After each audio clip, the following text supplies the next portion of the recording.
This is a quick lesson on the two most important ideas FSBA owners need to consider when thinking about how to price a house.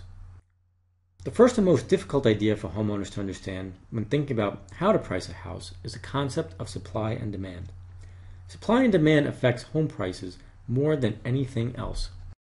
The best way to think about supply and demand is if you've ever watched the news just before a bad storm, you'll hear reports about everybody rushing to the store to pick up groceries before Armageddon strikes. Because the demand for groceries is so high, everything goes flying off the shelves and this is all you see. If you go just a few hours before the storm hits, you'll see nothing but empty shelf space. Now, because the demand is so high and so sudden, stores could probably make a lot more money by charging higher prices because everyone would still be willing to pay them, right? If my power is going to be out for a week, I want to make sure we have enough food, wouldn't you? So I'm willing to pay more to get the same stuff. But what happens when there are too many items for sale and not enough people to buy them? Then stores are stuck discounting or lowering their prices, hoping that they can attract enough buyers to sell whatever they have left and make some money. There's too much supply and not enough demand. This is a buyer's market because buyers are not going to spend money unless prices come way down. So let's go back to the basic law of supply and demand. Remember that from economics? Basically, the law of supply and demand tells us that the price and supply of a product will adjust to meet its demand. If the supply is low and the demand is high, then the price that someone can get will also be high. But if the supply is high and the demand is low, then the price that that person can charge will also be low. And supply equals demand at only one specific price. So how does this relate to the price of your house? Well, ideally, you want to list your house at the equilibrium price, or fair market value, because this is the price where supply, i.e. your house, meets the demand, i.e. buyers willing to pay you for your house. Now, a lot of studies have been done and shown that the number of people who come look at your house is directly related to the price you are asking. As you can see from this chart, when you price your house at fair market value, or the equilibrium price, you can expect that only 60% of prospects will even come look at your house. Now, as your price increases from the fair market value, the percentage of people willing to look at your house goes down.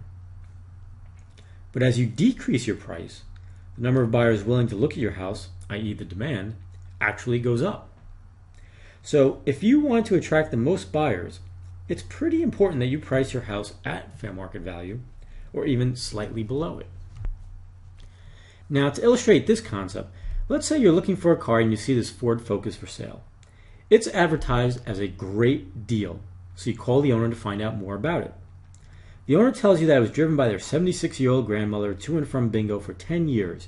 That's all the driving she did, so it has really low mileage. In fact, it's almost brand new. So you ask, how much?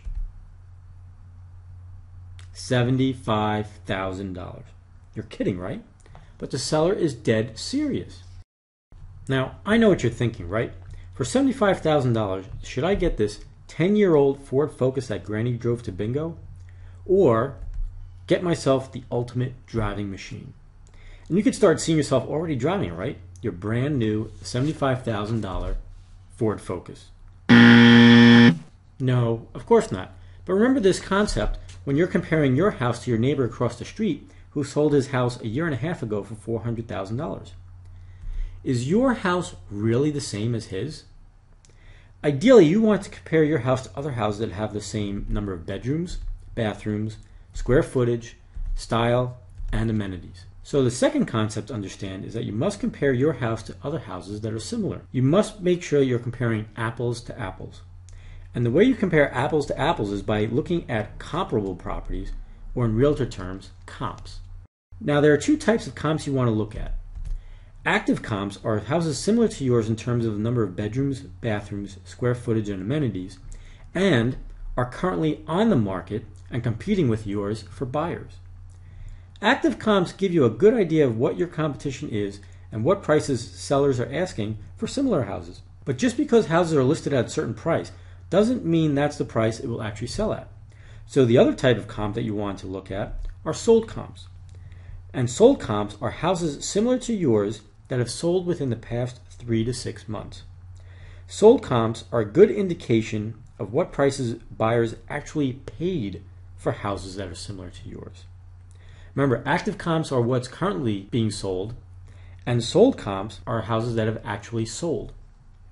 So the active comps are the supply of houses, and sold comps indicate the demand and the price. So use active comps and sold comps to see where supply and demand meet.